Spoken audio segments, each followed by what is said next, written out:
So you're talking to your wife about it. At this point, what was the initial budgeting that you guys had for your vision at the beginning? And I like to smile because there's so much that goes on.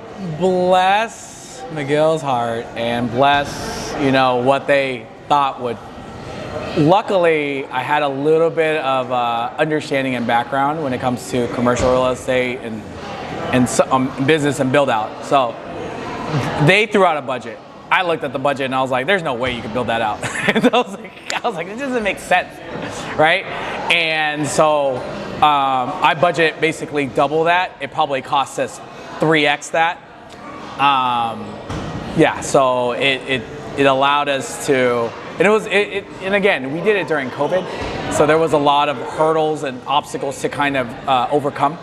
But the budget was nowhere near that. But also, it made sense though. Like what I meant by that is like, when we were looking at the cost, even though we knew we were getting the best deals out of certain things. Yeah. Right? So we understood what we needed to pay for in order to get it down to the finish line. Yeah. Right? And we didn't skimp out on things that we knew that would be important. Right? Very specifically to, like, let's say for instance, flooring, or the way that we want our sauna or something like that, because we knew that it's going to be used, right? Even the showers that we have, like you asked us about that. Yeah. Right? So we're in downtown Long Beach, so we have showers, we have a full, I think it fits about anywhere from 12 to 15 people for like the sauna. It was one of the big things like I wanted to have because a lot of other gyms didn't have it. But that was like a huge thing for me because I knew people would come here before work. So, do people use the showers all the time? I don't know, right? I don't see that many, but at the same time, whenever a client is walking the space, for them to have that option, they like it. When the question is asked and it's a yes, that the box is checked, then it's a selling point, like you mentioned. Correct. Whereas if perhaps they were to ask why I train in the morning, I would want to come in, work out, shower, and go to work. If you were to say no, it might turn them off. Yes. It might, not. And it allows them to use it or not. Yeah. You know what I mean? The option to do so. And if they're in a bind or in something, they actually know that's the opportunity that they have, right? So like little nuances like that has helped us in the business quite, far. And even the times, like even our sauna, like I was a firm believer in it. A lot of people, questioned it, asked me about it. We spent a little bit more than we should have. But I think there was one time, literally, I think our sauna went down because we had to change out something. The coil, probably electric or something. Someone poured water in it. They do that. They think it's a steamer. Yeah. It's like, no. So anyways, because of that, you saw how many people was like waiting on it because we had to wait for the new unit to come. Yeah. And everybody's like, when is it going to be fixed? When's it gonna be? I was like, wow, a lot of people use this. And it's used daily. Yeah. It's never turned off. And so like, again, we see the value in it, right? And so it's really helped and made us stand out as well. I want to go back to the original budget, 3x. I mean, the fact that you said that you had so much experience prior to it to get you to the actual finish line, I don't think someone would have been able to actually get to the finish line, because if you save X amount and that was your intended guess, you're either gonna not get to open or you're gonna open at, like you said, cutting corners. Yeah. And then when you in fact present it, you're not gonna get the expected, conversion. You're not gonna hit your projections to have a profitable business. Yeah. So when it came down to actually getting to opening day, did that stress you out at all that you were already 3 times over the budget? I think everything. I mean, I think every entrepreneur or business owner, the one category when it's like even people talk about like entrepreneurship or business owner, it doesn't come without stress, right? And the thing about a great business owner or entrepreneur, they work well under stress. And actually I've said this before where myself, when I started to notice that I work better under stress, I had to mimic that stress. That's how I would fabricate it somehow. So then instead of being reactive, you're being proactive, right? So a lot of that was focused into like, it just at the end of the day, what I do when it comes to a business decision is I do a lot of research, right? So I do a lot of research I make sure and I try a lot of things out to make sure that's what I want to do. Once I want that and I made the decision, everything else is just a task to do, right? So all these obstacles, there's probably more than 100 things in there. Budget was probably the smallest thing. Come on, we built through COVID, right?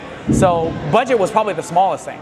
And if, you know, for those out there, we'll sit there and go, well, you know, you could just get a loan. Well, you know what? During COVID, there's no SBA loans.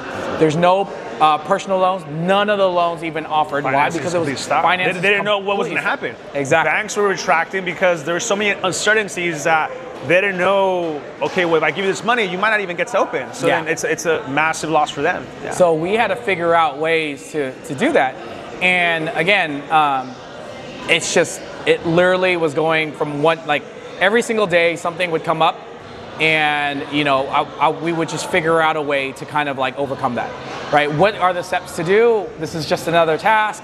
And you know, is there stress? Yes, there's definitely stress, right? There's always the thought process in your mind of like, you know, did I get into it right? Did it, you know, all that stuff, right? But when you're so stressed and so busy, those thoughts don't come up anymore. Like. Because like to me, those thoughts come up when things are quiet. But when I'm so busy, you're just go. You just go. Yeah. And that's where your intuition comes in very well. When you're putting in, if you could fabricate, that's why I'm talking about I work well under stress. If I can fabricate the stress instead of being reactionary to the stress, then I'm become proactive. And then when I fabricate it, then I'm like almost like nudging myself to make decisions quicker. And I can move along a lot quicker. I like that because a lot of times people get so stuck in just paralysis by analysis. They're overthinking everything and they never actually come up with a decision. There's no conviction, so then there's no actual feedback as to whether or not, you know, they made the correct decision. But it's not about correct. It's simply about being able to make a decision quick enough to then get feedback and then pivot and then adjust. Yeah. For me, when it comes down to the last decade, it's been the speed of decisions to be able to get more feedback and just move. And here's my rule of thumb. And when I started to figure this out for myself, it made everything easier. Because like, and I tell, it's not an easy concept to like grasp. Easy to understand, but not to grasp, okay? Is like, we all went to school. Most of us went, either it's elementary, high school, whatever it is. What is a passing grade? A C, right? A C is 70%, right? And if you're great, it's 80%, right? And most people, they never get 100%. If you got straight A's, even though there's gonna be outliers, whatever it is, right? Now, why I take that is I'm going to take that and apply that to your decision making.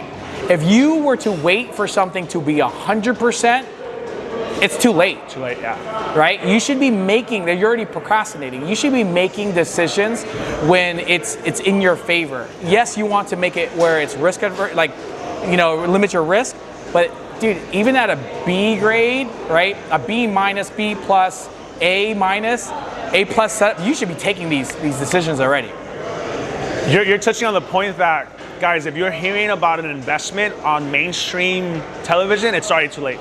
Yeah. Like it's already, that wave's already come and gone. So I like where you're going with it, especially when it comes down to even myself. I have a 80-20 compliance rule to the point that if I can delegate this task to someone and get to 80%, I'm winning.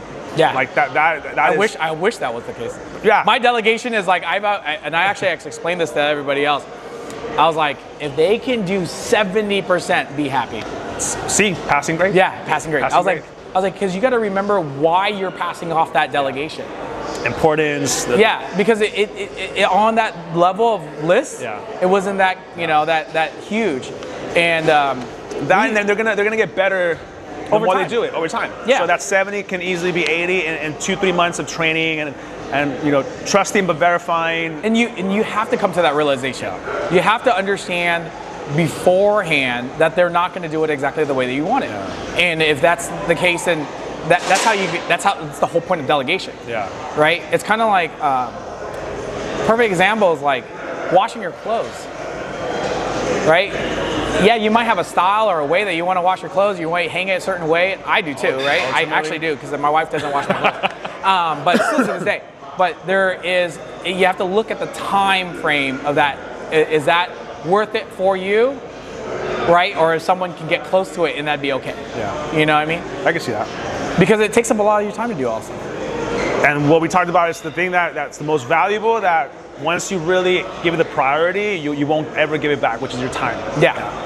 Going back to it a little bit, Adam, going into your first gym location, it going through a franchise model opposed to you coming up with your own concept, your own branding. Talk to me a little bit about that, because there's a lot behind it. Yeah. One of the things for us, I've never owned a gym prior to this, right? So it was one of the things where I wanted to go with a franchise model, because I understand, I'm one of those guys, and I learned this from my mentor as well. He's a firm believer of finding the best, paying them to teach him how to do things. He's always like, wait. To collapse the time of collapse the time. The ignorance tax, time, everything. His biggest thing is always sit there is like, he always asks us, he's like, what is your goal? He's like, is your goal to do it yourself, or is it your goal to actually get the thing done, right? So he's like, the answer is always, oh yeah, get the thing done. Yeah, right, get the result. So he'll sit there and be like, then throw your ego out the door, right? He's like, then put it away, stop putting your ego into place, and then focus on paying somebody to actually do it, to collapse your time. That has been doing it for 10 years plus, that can give you the roadmap instead of you making all the mistakes that they've already made. Yeah. And so, again, I think the good thing that we brought to the table is I had a background in business. I had a background in kind of understanding the commercial real estate of things, and understanding how to the mentorships and even personal training. I had a personal training, small personal training background, and having my license and all that stuff, just doing it for friends and family. But also having that and running my own business, I understood that portion of it, right? So I can understand those things. The one big thing was, even though I was in marketing, I wasn't the creative marketing side. Okay. So Facebook marketing, when we were doing marketing, it's a little different, because how I got into marketing and what it opened up is that there's a lot of numbers involved. It has a lot of split testing. Right. It had a lot of numbers and metrics. That's why I got really good at marketing, right? Because I'm looking at percentages of conversions and all this other stuff. What's clicking more? What's getting them further into whether past the fold, and yes, all that. Yeah. Versus the whole creative side, which is my wife, right? And so when you say creative, give them a little more specifics. Whether it be the colors, the imagery. Correct. So like one thing, and I always credit this, McGill did it great. My business partner now, Jason, does it great. My wife does this amazing as well. Is even how we're sitting right now, right? And so me, naturally, I'm going to be turning this way, and I'm going to sit and talk to this, because it's just the natural thing to do, is stare at the person that you're talking to. But let alone, sometimes you have to position yourself in a way where you can get the full picture, right? And so that's one thing. It's how you present yourself, what to say, how to say things, the tonality of the voice, all those things. Even though I've done like public speaking, I'm naturally a pretty shy person, but then I've always taught myself at a young age to like, hey, you gotta get over these things and actually publicly speak, because this is what you could, how you do sales, how you do all stuff. So it's always, it was a taught thing, not necessarily a natural thing. Inherited thing, right? It wasn't like a natural talent that I got. So whenever I looked and partnered up with individuals, that's what I looked for. So if they had that natural talent, you didn't have it, so it complements, so you guys can work. Exactly. So that was like the big part of it that I always looked for. And so when I was looking at this, when I met, Miguel, that was the one thing that like drawn me to him. And when I asked him what he was doing, how he did, I would watch his videos. I would see his mannerisms. I'd see how he would approach it. I'd see how he would set these things up, and it came natural to him. And so, like, with that being said, I was like, this is a good partner for me. right? I would love to be, because they can handle. Someone that can take the mission forward with the branding, the culture, and that's important. Yeah. Because having that person, that persona, people can really embody what he represents, the name, everything that comes with it. Yeah. And you didn't have to do it in a way, right? So you're like, okay, that's fine. Like your mentor said, pay the best to do it and collapse the time. Yeah, and that's how that partnership worked, right? And I would tell him what I wanted to get out there, and he would like, all right, let me put this together, boom, let's get it out there, right? Same thing with my business partner now. Jason, I'm like, all right, I need 1 to 2 pictures, and then he'd be like, okay, sit here, do this, do that. I'm like, all right, cool, right? And he would find the spots, and again, it's knowing your strengths, right? It's knowing your strengths, and this is kind of like, it goes back to the point of like, when I was younger, I always thought, people used to ask me, and I was like, oh, what do you want to be when you grow up? I want to be the CEO, right? And I always said that. Because I thought that was the natural thing to say. Yeah. Like, I want to be CEO of the company. When I met my mentor and understanding what a CEO does, how he has to do certain things, what I liked, what I personally like. Can I be in front of somebody? Yeah. Can I be in front of someone to have a conversation? Yeah, I can. Can I be, influential and talk and do all this other stuff? Yes, I can. But where do I gravitate more? I'm more of a CSO or a COO. Sure. I love operations. I love SOPs. I love like structures and like numbers and all this other stuff. So I naturally got to that point. And this is what I understood, is to build a multi-million-dollar company in any kind of sort, you need a team. Yeah. The CEO never builds anything. Yeah. Right? Not by himself. Right? What he's good at is like pooling all the right people together, the and oversight, then navigating, the leadership, and navigating and teaching each person to talk to the other person. Yeah. That's what a good CEO does. It comes together towards the mission, the goal, and constantly being innovative to see where certain departments need more communication, more resources, more attention. That's interesting, and I commend you for being able to have that self-awareness, because someone else would be like, no, I want to do it. I want my name. I want to be the spotlight. Yeah. And so for you to be like, no, I operate better here. I'd be more valuable here. Yeah. And it works out in that particular manner. And we've grown, and I've seen the success grow that way, because you kind of, it's not necessarily you stay in your lane, you're just focusing on what you're really good at. Because every team has positions, right? Every team, you have positions, every player has a position, and together, that's the golden team, the dream team that you have it, right? Now, so a lot of times people are focused in that, but also why he was a great CEO was he taught us some very valuable stuff. He came to me, and you would see this all the time if you have like a board of directors, because I would sit in board of directors, C execs meetings all day long. And this is what you hear all the time. The CFO arguing finances, sales, and all, or arguing this is you're spending way too much money, I'm not spending enough, going back and forth. A great CEO steps in and goes like this. He got us to understand that the very first thing when I walk in through that door, right, as the sales guy, as the president, whatever the position I have, he goes, who is your counterparts, right? Which is the CFO, like all these other guys. And this goes for your household too. I walk in the door, and my very first thought is, how can I make my wife's day better? What is my first thought? That I can make my CFO's day better. That's my first, he goes, that's your first thought. Not how can you get more sales, not how can you go to this. He's like, go in and put that first. Get that out of the way, and then you can do the rest of the day for this, right? And he goes, you're gonna get more support if you handle that particular portion of it than if you put that to the end, right? So perfect example, I used to do a lot of trade shows. I still actually, we're starting up again. About that. We're doing a bunch of trade shows with Panada now too as well, because of our new position. But one of the biggest things is we're spending a lot at these trade shows, right? So when we used to go, I'm talking about mid six figures sometimes on these trade shows. Or sometimes even more. So first thing I walk in, I knew a trade show was coming up. My very first thought was, hey, this is the budget.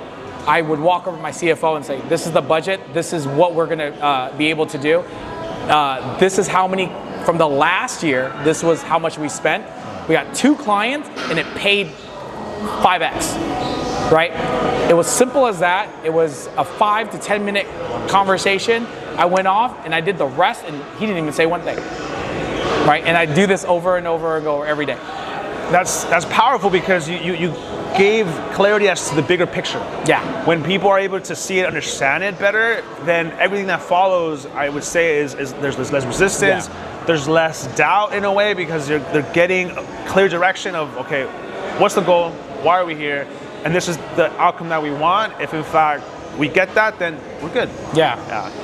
So being able to have Miguel, and obviously now with this unfortunate passing, Self-Made is going through a lot of turmoil, right? Yeah. So when it came down to making the decision for Trinity, who did you have a conversation with the team to say, hey, I think it's time, we need to start doing this? So when everything kind of occurred, and we still stayed on for quite some time. And we could have made that decision in the very early, but again, I partnered up with Self-Made very specifically for a reason, right? And so what we were expressing, and we had the conversation, was, hey, can we create a super team in order to, because no person can replace that man, right? And the way that he was doing business was very unique in its thing. So when you pull that leader out of his place, you're going to have an array. But again, from my belief and my understanding, and this is where if you build a strong enough team, then that team can kind of step up, right? Because then everybody gets a part, or like supports a part, right? And so that's what we were trying to emulate and create. Again, I think, I believe that, and I truly believe this, that a lot of us had this same vision. How things kind of panned out, it might have not all met at the same kind of, I would just say, speed, right?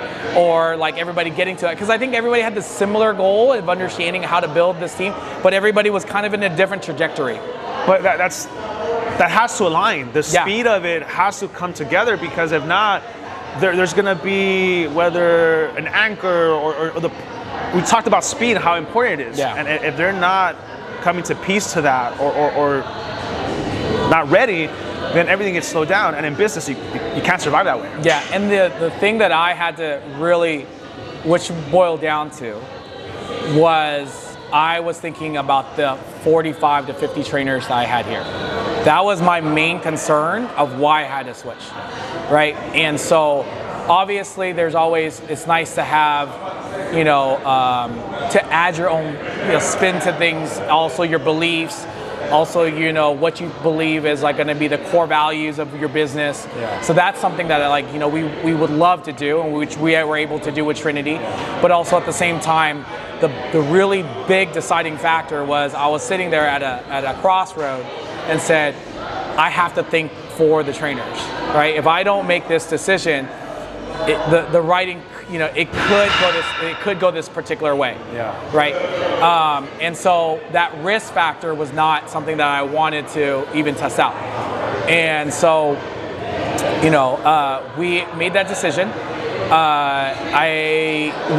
We also, with Jason over at West Covina, we transitioned and created the brand together. The brand has a very special thing to my heart. I think most people don't know this. We came up with a couple different names. The core value of Trinity comes down to the purpose, faith, and culture, right? The community. So those three pillars for the Holy Trinity for us. But also, they threw those names out there. They picked it. I stepped back from picking this particular name. The reason why, it's my daughter's middle name. So her name is Farah Trinity Mai. And so that was for me, it fits right, right? But then it spoke, and it created this whole entire vision that we had. But again, that when they threw out the name, because we threw out a bunch of different names, and they threw it out the name, and I was like, they picked that one. I was like, all right, I'm biased. I was about to say, you're biased. You have to eliminate yourself from it. So I was like, hey, you guys pick this, and then they started picking it, and they chose it actually. That's beautiful. And so that really, but it allows us to kind of, flourish and look at things that we wanted to do, because even though as great as having structure was to get us to where we're at today. What got you here won't get you there. No. Right?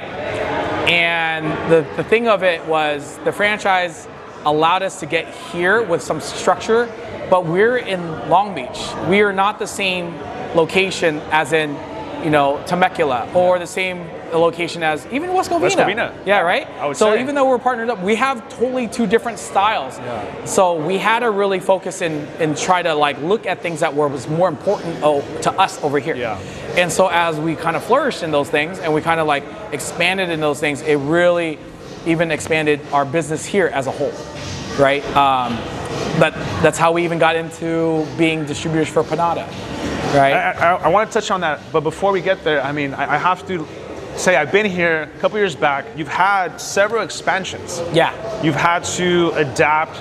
Even when it comes down to the rebranding of the equipment, with the industry where it's going, and with gyms quite literally opening up every other block. Yeah. How can you say that what are you focusing on to differentiate yourself from any other boutique gym? Okay, so this is how my expansions worked. In my head, my trainers are always my client. Okay, so the biggest thing in my head was why? My question that I ask myself every single day is, why would a trainer leave? That's a simple question. So one was mentorship. So I was like, okay, let's focus in mentorship. We're going to create a consistent, recurring class every single Wednesday. We're going to have workbooks and supports, and then a structure for them to follow, right? So that was the very first one. And then, to follow that up, I go, when they are successful, what is a secondary one? A secondary one is that people want to go online. So then we started to look into partnerships with CRMs, partnerships with AI, partnerships with Andrew from Simplex and all those other guys. So we started to create these things and started to understand it and actually teach our trainers how to utilize it as well, right? And then we also created programs where the trainer can use the space for content and so forth, right? Another one is small groups and medium-sized groups. So strength and conditioning, because they needed space. That led me to opening up on this side, which a big turf, and allowed that, so that way they can do the strength and conditioning. So that focused on that. Then another one was I started to see trainers they like boot camps. High rocks boot camps, small boot camps, hence the other side when it was, opening up. So my thing at the end of the day, how our expansions kind of came arise, is always asking that same exact question. It boiled back to the same purpose of what can I do to flourish or help expand a trainer's business, right? Because they would sit there and go, okay, well, how could I, and so I would look at it, and that's how it expanded even into equipment, right? Because I was looking at the equipment, because for a typical client, if it was just a membership gym, you go to a big box membership gym. The equipment's not the main focus. It's what I mean by that is the ease of it, the brand of whatever it is. It's not always the main focus. They would put in a lot of, standardized, and be all over the place. Full line of the same company, Yeah, so that's what they would do. While if you see some of the more boutique or if you're focusing on the trainers, you're okay, I'm going to cherry pick this machine. I'm going to cherry pick that machine.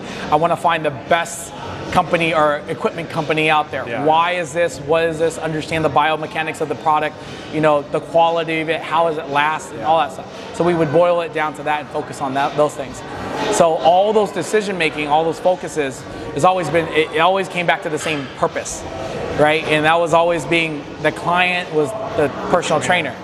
And I would focus on that every single time. And so it always helped them expand their business. Again, not every single trainer, or sometimes they didn't want to go to that, so it would help them, would not, but it would help somebody else. That's how we were able to expand. Well, I think that's huge, because I remember even having a conversation with Miguel at Gym Launch, and that was very much the same thing when I talked to him, that he would have he couldn't mandate the meetings, but Yeah. then he could attach certain, let's say, consequences for not attending those team meetings simply because, like, well, the more resources that I have available for you as, you know, a business, because that's what it is, right? They're all businesses.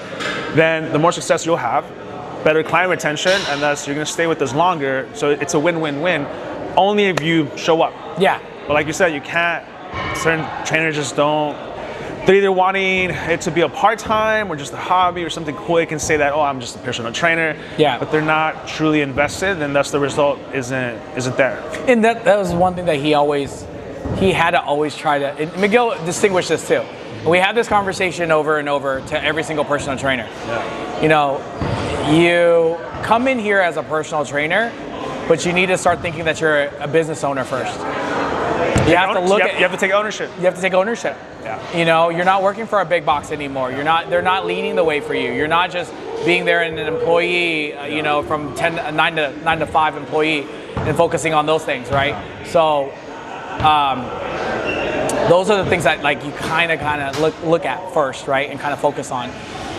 And so you gotta like also remind them over and over and over again, because the things that most personal trainers fail in when they go on this has nothing to do with their personal training. It usually has to do with the business aspects of it.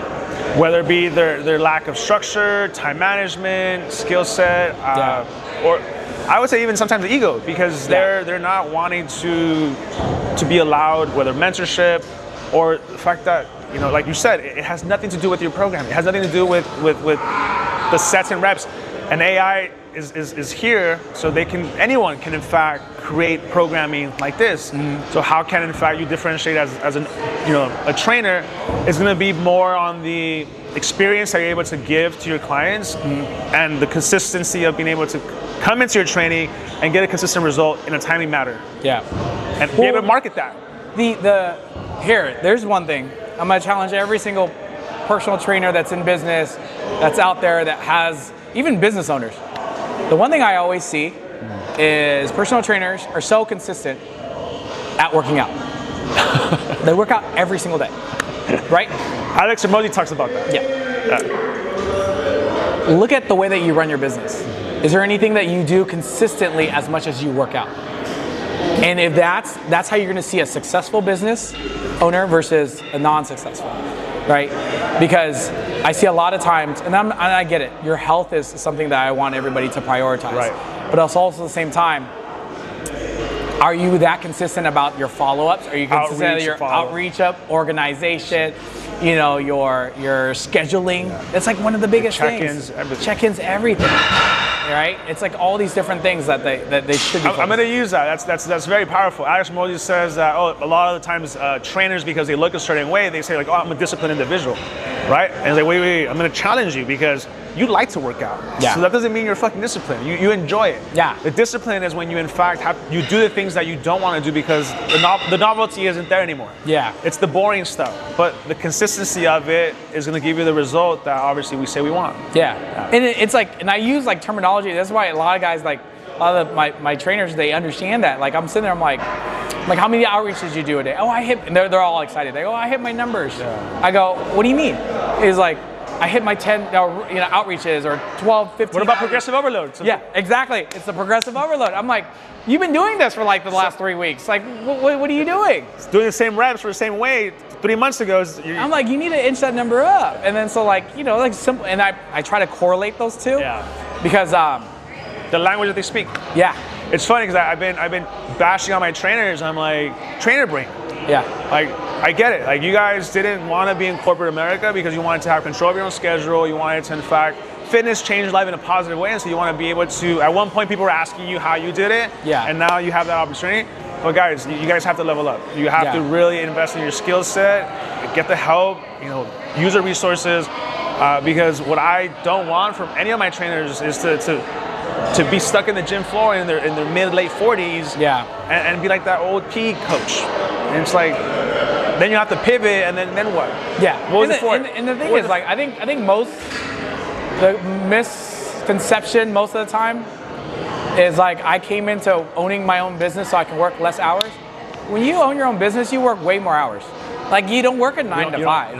I literally, still to this day, I do like 12 to 15 hours a day. And I don't feel like it because I'm doing something that I love to do, but there's never been a time where I took my foot off the gas. Every single time, I'm always filling it with something else. And that's how entrepreneurship kind of goes in. Once you get good at something, the efficiency of how you do that, it collapses your time. But then you're in order to do that, you have to build something. Because I'll tell you this, like as a good, somebody that's been in business for over several decades in different businesses, everything has its time and course. A business that I thought would always last forever didn't last forever, right? And it transitioned every single time. It's an interesting realization because I've had that in the last recent years because the more you're in business, you start seeing certain life cycles that at one point, like you said, you had the assumption that it would never end. Yeah. And these past 3-4 years, we've seen so many different shifts in the markets, the economies, right? Crypto, there's so many things that in fact, I would say are speeding up the actual downfall of a lot of businesses because they're exposing the whether it be the lack of sustainability, profitability, organization, you name it. And so when you have that realization that life cycles in anything are in fact there, it makes it real. Yeah, even my businesses, right? So I would say like my businesses have changed over the last 15 years, but I've always been in fitness. And everything correlates to the next thing.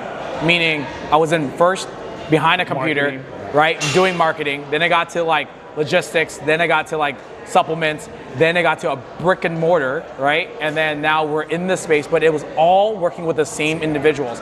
It's the same thing as what my mentor did, was he was like, I'm gonna build everything vertically integrated and be able to capture this audience, right? So what happens is that your audience, I've been working with the same audience for the last 15 years. It's the health and fitness space, right? It's the same audience and you know it well. It's just what you're presenting to them has been different every single time, right? So before it used to be ads that I still use that, right? I still use that skill set because having a physical gym, I still have to advertise my physical gym, right? I might not be doing the physical ads every single time, but I'm working with somebody that's running the ads, right? And I'm like sitting there critiquing it. I'm like, hey, the copy that you're using, the language, exactly. I'm like, don't use this button. Use this button above the fold. Here's your storyline. What is your hook? Like all this stuff. So it's the same kind of concept. You're just kind of critiquing it and tweaking it a little bit different. It's just like I was saying prior to when I was doing trade shows. I was doing trade shows for all this stuff. Stopped doing trade shows with the other businesses. Now I'm doing trade shows again because I'm, now distribution for Panada. So I'm going to these trade shows and understanding that my skill set from there naturally turned into here. We went to these trade shows and it felt like, like I was kind of in my space, back in the trenches, understanding it and kind of just going at it, being on my feet, understanding how to talk to people, start conversations and, focusing on what they're looking for, right? Really stuff like that. And even in the muscle supplement space, I still do some on the contract manufacturing, but when I step back from it and stepping back from supplements, I still kind of transition over to peptides, which is very similar in the same sense of like contract manufacturing, understanding that, knowing the legality of it, all the stuff of import, exporting, raws, it's all the same thing, right? It's just, you're just switching out the products. So all of it transfers. But I have to say, like, you have truly become the expert in the space because whether it had been that you were selling them ads, which, attention, whether then an actual facility and you say your client is the trainers, making sure that they have the equipment, the layout, the flow, the skill set, and then now going into distribution with Panada, like you have your ideal avatar, which is someone in the gym space, but it's constantly evolving because you're having to understand the psychological aspect of, okay, are you a client just walking in for a transformation? Are you the trainer that's wanting to start their business? Or are you a gym owner that's wanting to renovate their space with the proper equipment? You're really understanding the ideal avatar, which is someone in fitness, in every single aspect, pillar of it. Well, it goes back to, remember when I was sitting there saying we kept like expanding Yeah. this facility in order to help the trainers, whatever their next step is, Yeah. right? One of the steps that I see all the trainers do, and or the ones that are super successful and they're trying to grow, the next step that they want is to open a gym.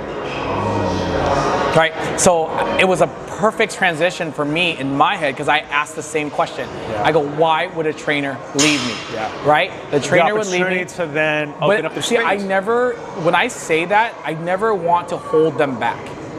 I'm creating a solution to be a part of it, not necessarily to hold them back. I just want to be like, as that you're starting to create different positions for yourself to be a part of that journey. Their journey, yeah. Yeah, not necessarily like, I would never want to. Why does it work for me? No. No, it has nothing to do with that. That's a very powerful thing because let's talk about the lifespan of a mentee, right? Someone that comes with you because they want to learn from you. Awesome. You give them a skill set, a couple years of value, right? Where they're just shadowing you, doing everything you're doing, how you're doing it, why you're doing it.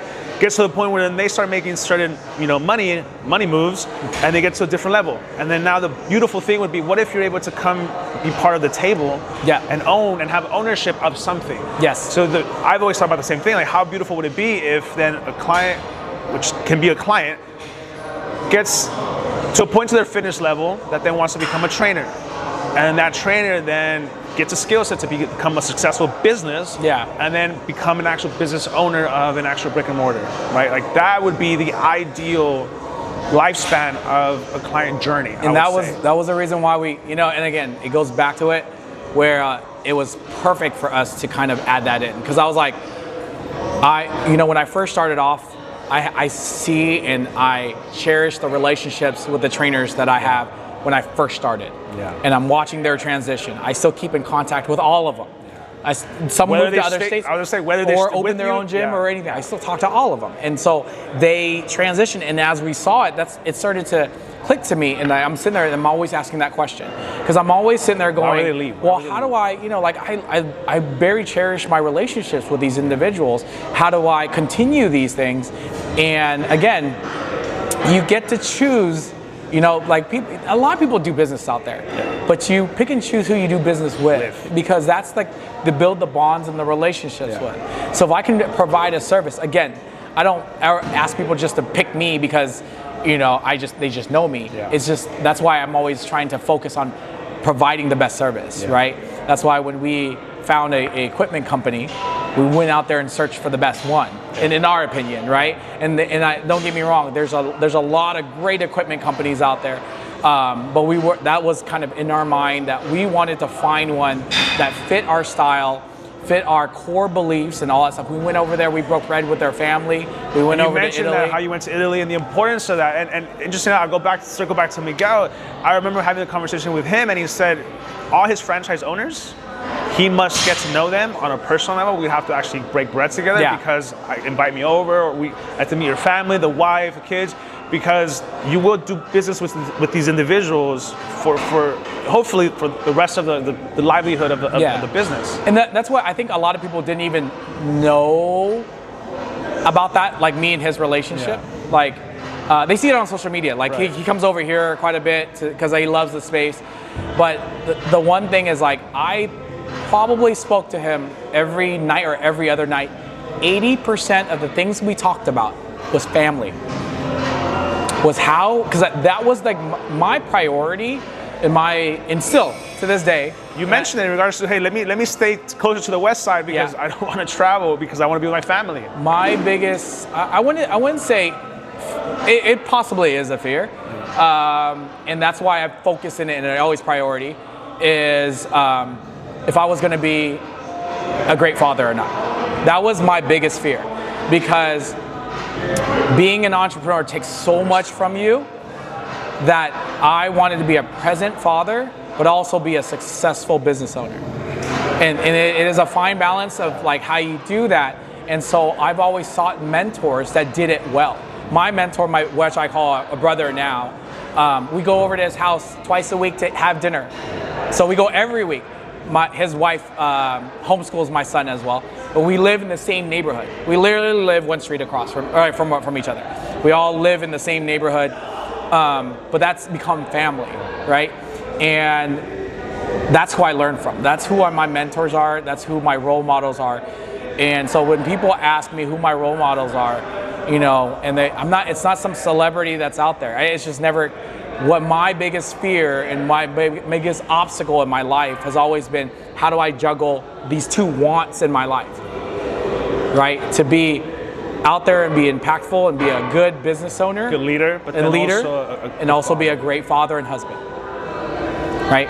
And at the end of the day, and I tell everybody this, but you gotta, and I hope this resonates to some, because I think some individuals look outwards for this kind of like validation. Yeah. The only people that can tell you if you're a great husband is your wife.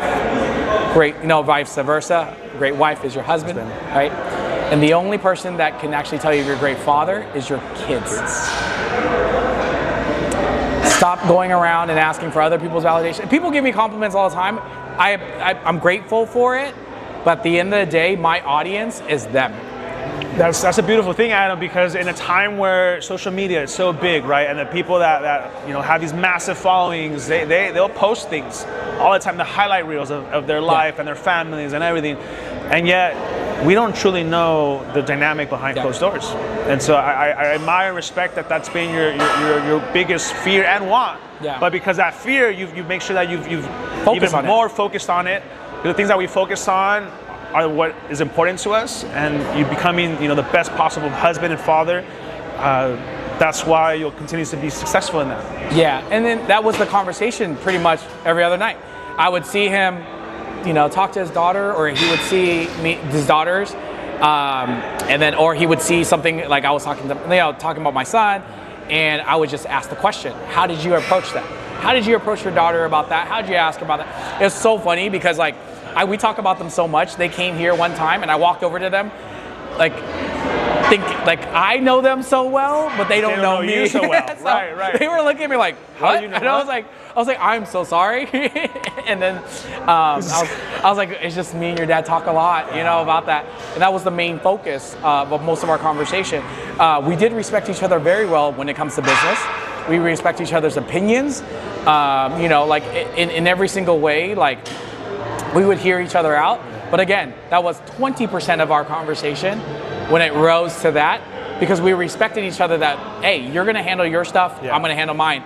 When we need to come back together to make a decision, we'll talk it out. Talk about it, yeah. And we'll respect each other for that. But outside of that would be more so, it was getting to know each other, understanding the core values, I wanna ask you, because you said it before and it's still resonating a lot, you will never work for someone, but you'll work for a mentor. Yes. Really quick, let the audience know, how has mentorship impacted your life? One thing I tell everybody is, if I can give you one advice, is when I was 25, I thought I knew it all. When I turned 35, I figured out I knew nothing. Okay? I know it's very cliche to say, but it is actually the truth. I was successful when I was 35, but I was very empty. Everything that I truly wanted, which is a family, fatherhood, all that stuff, I did not know anything how to do it, right? I knew how to make money, I didn't know anything else. So when I went to find mentors to understand it, to collapse that time, that's who I looked for. And I actually even went to people, my friends, and I said, you're my role model. And they thought I was kind of BSing them because they literally said to me, and they're like, what are you trying they're in their mind, they're seeing you, Adam, successful financially, but then you probably saw that they had a good family at home, waiting for them every day at the end of the day. And so you value that at a much higher priority than them. Way more. Where maybe they were looking at you like, wait, you're my role model when it comes down to the business, the financial, the decision, the entrepreneurship aspect of it. Some of my friends have, one of my great friends lives right next door to me. Gentleman, to this day, 4 kids, all play sports, all super active. Him and his wife drive the kids every single place. He has time for his kids, every single one of them. He has time for his boys. He goes plays basketball, plays pickleball with all of them, and he has time to do, date nights with his wife, and creates and that's and he's really good at business as well, right? For his clients also. my question to him always is like, how do you do it? He's like, and his answer is always, you just do it. And right? And so like, because what he's talking about, and this goes back to the business part, take away the analysis paralysis. If you have priority on your plate, you're just gonna consistently move. You're gonna go. You don't have time to sit there and think of like, the what ifs or the what ifs and what's this. You're just gonna do. The more actions that you take, it's gonna flow. And his position is slightly different. Is because he has to do it because he has all these things. But that's why I said sometimes what I mean by that is like, for somebody that doesn't have as many kids or as many things, they have to mimic that kind of pressure to make those things, to force themselves to make the decisions quicker. And so a lot of great and amazing entrepreneurs, that's what they do, is they mimic that. They don't wait to be reactive, they mimic it to be, and they create that environment for themselves to push them to that. And that's why a lot of people are like, well, how do you have that motivation? And that's what you're doing. You're pushing. You're Right? just doing. Yeah, you're just doing. And if you trust your intuition, if you have your core values, you have that, you're always going to make that correct. And we're going to make bad calls sometimes. Yeah. And the bad calls is the same thing about COVID. It's not that you're going to do it. You're inevitable. You're going to do it. Yeah. Right? It's how quick and what you learn from it and how you're going to get back up. And one of the things that I've been dabbling in the last year and I love it, and my mentor in that, which is day trading. So I have a mentor in that. Dude, I'm 40 plus and I found another mentor in the last year, right? And I loved it because how I found him to be a mentor is I met him in person. His core values of what he is, he's a multi-millionaire. He made one of his day trades one day was a $2 million day trade, one day. But when I met him in person, he said that he had to go through the same kind of trials and tribulations. And now what is important to him is his family's always first. So when he looks at day trading, it's always after the fact. So he sits there and he goes, whatever decision I make today, is it right for my family? Right? I don't have to sit there in the market if if it's gonna make me mad or pissed off or anything like that, I don't want to carry that over to my family. Does that spill over into the family? Yeah. So that's what he's focusing on. So that's why I was like, okay, great. It's another person. And one thing that he tells us all the time, and one person, that you hear all the time is like, are you gonna lose? It's inevitable for you to lose. Yeah. It's how you learn and how you get back up. And that goes with everything. That goes hand in hand because of my mentor, that's what he always tells me. You have to learn how to fail forward. Yeah. And with that, build character, resilience, and the story. Because whether you have, and I always tell this to my clients, 2 decisions to make, 2 roads, 2 journeys, pick the most difficult because it'll give you a story. Yeah. Do epic shit because even if, let's say, you fell on your face, you're gonna look back and like, how epic was that? Yeah. Like, I failed, but fuck, did I try? Opposed to just taking the road most traveled on, that it's already paved for you. Again, there's no story behind it. So. Yeah, we always say don't make the easy decision, make the right decision, right? And the one thing about, especially in business, that I've learned is it's not about the business or whatever, it's about the journey. Yeah. So it's about the people that you do the work with, right? So what I mean by that is like I let a lot of businesses pass me by, like business opportunities, business ideas. Yeah. They come a mile, they come so many. Yeah. You're always gonna catch. It's so funny. I can sit here and name off like 10 different ones that could have made me multi-millionaire, but because it wasn't the right partners, it wasn't the right this, it wasn't the right this. But also I can name up several of them that did hit the $1 million marks, right? Multi-million-dollar marks, and then did the 7 to 8 figures, right? Because I found the right partners for them. Right, and there's a lot of that passed by, and there's a lot that came into fruition. More will come. Right, and so like I said, I work 12 to 15 hours a day, but it doesn't feel like it because I'll be honest, I'm talking to my friends all day long. Yeah. Right, people that you like doing business with, people that you respect, admire, and it doesn't feel like it. Yeah, and we joke about it, like. My business is Jason right now. We talk on the phone all the time. We're always texting each other. We tease each other. I think we had a day off. So this past weekend, we took a day off. You guys went to Disneyland, right? So I went to Disneyland for my nephew's birthday. and also for Mother's Day, so all the kids and all that stuff. And then happened to be he chose to do the same thing, so we just saw each other there. But it wasn't but because our likes, our personality is very aligned. Our things that we like to do are very aligned, because as soon as we get a day off, we're spending it with our family. So we're doing these certain similar things, and you just run into each other. Obviously, that's why the decision making makes it very simple and easy. Yeah. Even like my mentor and my business partner and my brother, I call them. All those guys, my group of friends, I see them regardless if it's about business or not. Our wives yell at us a little bit because we're not allowed to speak business at the table, let's say. Yeah. So we do get yelled at, but then sometimes some new AI comes out. We're so excited about it. We're like chit and chatting, but we're like kind of looking to the side, like, hey, yeah, this is what we. But at the end of the day, I would be friends with them. Yeah. They would be part of my group, regardless of business or not. And that just shows how much more the core values and what they represent means to you. Yeah. That's good. And I'm not saying that we made some of these comments, but it was like, I think it would be very hard for me to actually even do business with somebody that didn't have a family, right? Because when you don't have certain things, and again, there is always an anomaly, but there's certain things that I value and prioritize so much when it comes to my faith, when it comes to my family values, all that stuff. That's what saved my life, right?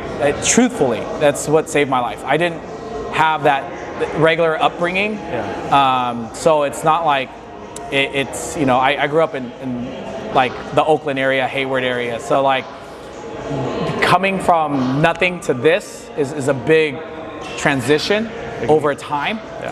And so having these values, having these focuses, I never want to take it away, because like this is at the take away businesses, all that stuff. I'll tell you this, I tell my mom and I tell everybody else, I live my best life.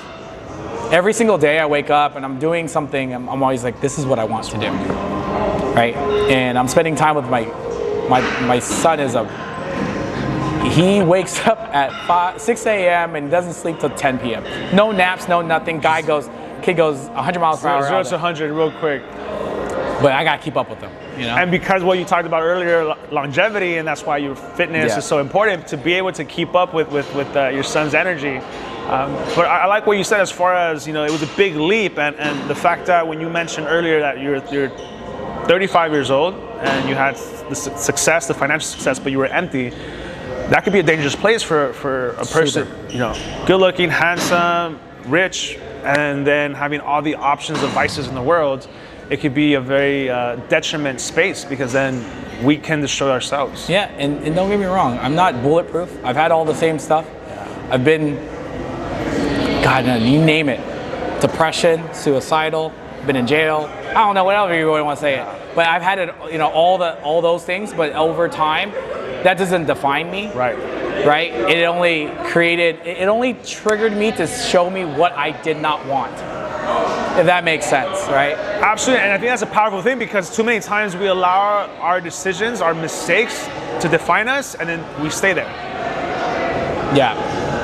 And then what's to come for tomorrow, or the better version of ourselves, and we're just so hard on ourselves that we don't forgive ourselves, and then we stay there. Yeah, so it boils back down to what got you here won't get you there. Yeah. So a lot of us are driven by trauma.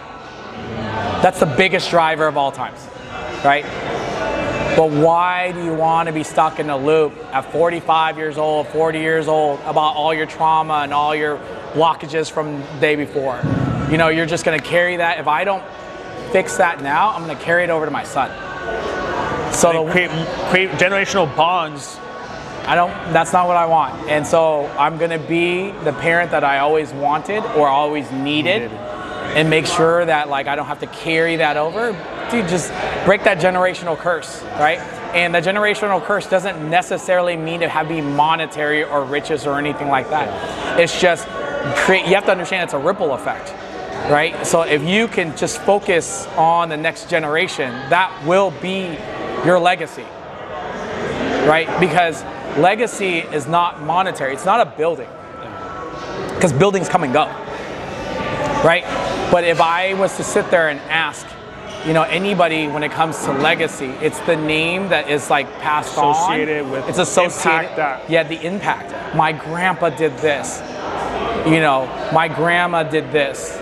My great grandpa. You know what I mean? And it gets told over and over and over. That, and also too, my mentor always says that his goal has been for a very long time, since his mentor told him, if I'm able to just be an impact to one person, to the point that I were to be named in their journal, let's say, for a day, because hey, I met with Adam, and Adam has changed my life for the better because of certain values.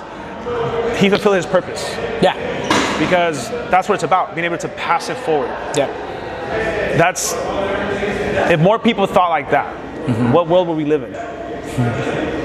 It's that's the thing with like mentorship sometimes, right? Mentorship sometimes, and we go back to the point of like, why do people do it, right? And I mean, mentorship is an amazing thing. It goes both ways, because in order for a mentor to be in existence, a mentee has to be present, present. Yeah. So it's a relationship as well. Relationship, yeah. But some of my best mentors to this day, why I call them brothers and all that stuff, is because they were mentoring me to see me surpass them. They wanted that. One of the biggest things that my mentor said to me at that time, and he had a heart-to-heart with all of us. He literally sat there and said to us, he goes, I do the things I do because I'm looking for brothers. He goes, I'm not your boss. He's like, I'm helping you guys get up, like stand up, because I want you guys to sit at my table. He goes, it's lonely at the top. He goes, it's not an ego thing I'm trying to say. He's like, I just grew up, because he grew up in like, doing sports, the camaraderie, the journey, the brotherhood, and then he was like in a fraternity. So he's like doing so well. For it, but people fall off. Yeah, and they fall off, and then they're treating him, because he's so successful. They keep on treating him as like this guy on this pedestal. He's like, the thing I've always wanted is this camaraderie. He's like, why do you think I joined a fraternity? Right? He's like, dude, I was probably one of the best fraternity brothers ever, because like this is what I wanted to do. So like it started to click in our minds, and we're like, oh, treat him as a neat, like those things. And that's what some of these individuals like, and that's what, when I asked him, what can I do to repay you? This is exactly what he said, he goes, be successful, pay it forward. Right? And so like even those things, like, again, wanting to see a trainer's success. I want them to see them open another gym. Right? I want to see them like successful and then have a family and do all this other stuff. Right?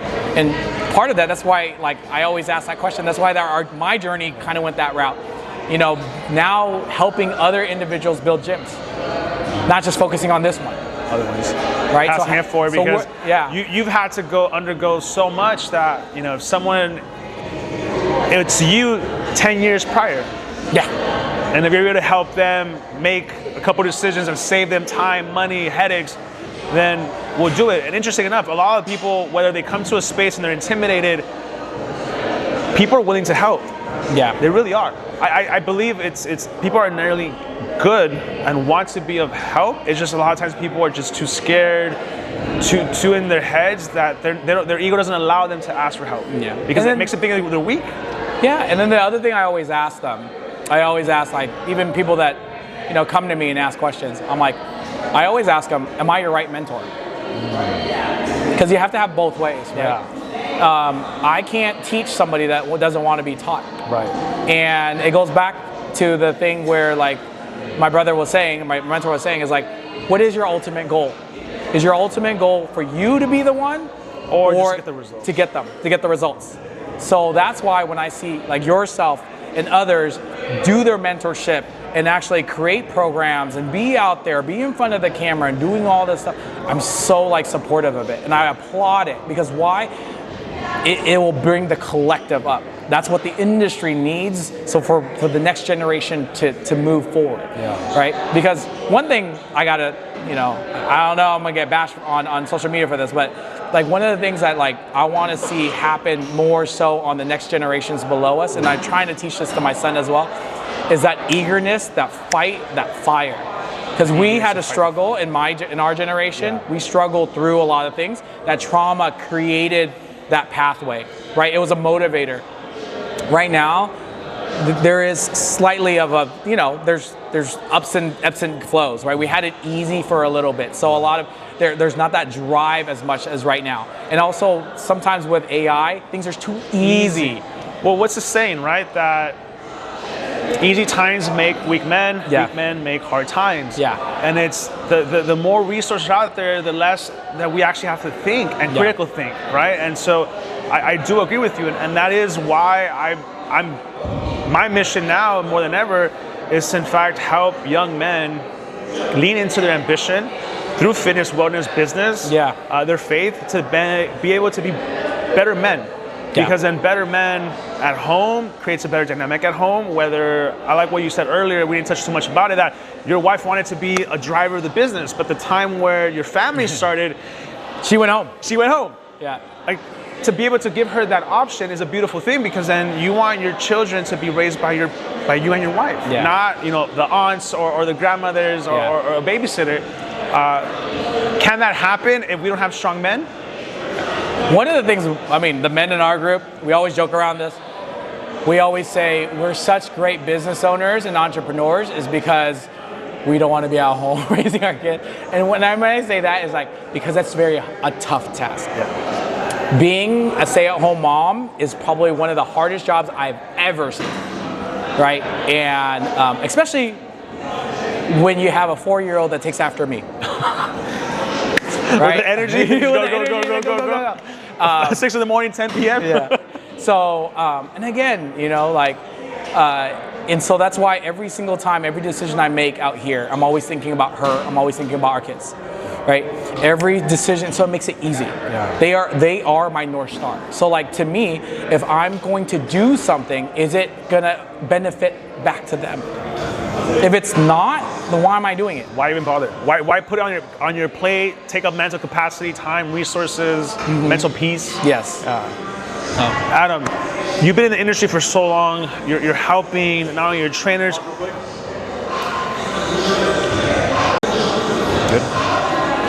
Adam, you've been in the industry for so long. You're helping your trainers, other gym owners, now with your partnership with Panada. Where do you see the industry when it comes to the fitness industry in the next 3 to 5 years? The industry next to 3 to 5 years? There's going to be a lot more information out there. A lot more individuals will be starting to take things into their own hands, right? So I think what I've seen in the past is people have been told what to do a lot of times, right? This is good for you. You eat this, you eat that. The value of what technology has done is that it's given you the power to take that back to make your own decision, right? To make your own choices. But however, that also is your responsibility now to do so. Right. So you need to act upon it, right? And I believe that's where the value has been kind of transitioning and moving towards. That's why I think, this day and age, people are spending more time, more money, and more efforts into their health and fitness. People are more concerned about what they put in their bodies, right? People are looking at like the ingredients and all this other stuff. Not only that, it's like, okay, well, if you're working out, it's not just the aesthetics of things. It's how you look and feel, how you feel in the inside. All those things combined, right? So the industry itself is going to bring a lot more awareness, but also I think that's going to weed a lot of people out, right? Those that have just flown kind of fly by, they're gonna get crushed. Is going to get crushed, right? Because the information is going to be out there for you. And if you are to be a subject matter expert, you better be a subject matter expert. You better not be self-proclaimed. You better be able to have the accolades, the experience, the actual results. No Dunning-Kruger mentality type of like imposter syndrome type of stuff, right? No more fake it till you make it. Aspect of it. So the idea here is that, and this is where I'm a firm believer. It's still to this day, I still read all my books. I still look for the next one to look. I still go to seminars. I still go whatever I need to learn, I'm paying somebody, like boot camps. It's just like the day trading. This past year, I've been going to I've been to this gentleman's boot camp. I study with him every single day. I take his mentorship, and I have a couple others that I'm going through right now. They give me books, they give me this, they give me homework every single week. So it's not You're like still a student. It's still a student every single time. So I'm never going to sit there and say I know everything, right? And that's what it's driven me to kind of be ahead of the game, or kind of like just to stay in my presence of a bit. Yeah. And it drives me, you know what I mean? And it makes it fun. It makes it very enjoyable because I'm always intrigued at what's happening on the forefront, right? I want to know what's going on and kind of build that. What to be able to expect, to see where the industry is going, and to be able to make certain decisions based on what your interpretation may be of what's to come. Yeah, and that's the thing. Like, one thing about being a business owner, being a successful business owner, is being adaptable. That's the only thing. You have to be adaptable. Yeah. If you can't be adaptable, it's going to change on you. You're going to get crushed. It's only a matter of time, because whether more resources, technology, AI, and if you're still stuck on how you used to do things yesterday, thinking it's going to give you the same result today. But see, that's the same thing with like all the big major players, right? Like Apple and all that stuff, when they first created it. Understand this part of the business, right? Is that you need to be the person that makes yourself obsolete. So what you have to come up with the next idea is basically what I'm trying to say. So if you have to use the tool to make that position obsolete. So if you're using the AI to make that previous part obsolete, you just created your own like security of knowing how to use AI to keep that position, right? So it creates a new position from that. So as long as you understand it, but then a lot of people are so kind of like resistant to it, they don't want to even learn about it, then that's how they become obsolete. Yeah. It's because they're not adapting. They're not, being kind of understanding and changing with the times. Just what we call it, just narrow-minded, kind of just too short-sighted, because they're just focusing on the task at hand and not instead of really building, whether the SOP or the actual end goal of it. And a part of it too is just, I wouldn't always, it could be a portion of it like narrow-minded. And because one thing that I always sit there and say is like, I want to be the dumbest one in the room. I want to be the dumbest one in the room. I want to be the poorest one in the room. Right? I don't ever want to be the smartest one in the room. That's not the room I want to be in. I want to be the dumbest one in the room. And that's the one I get excited about. Because I hear people talking and I'm all quiet.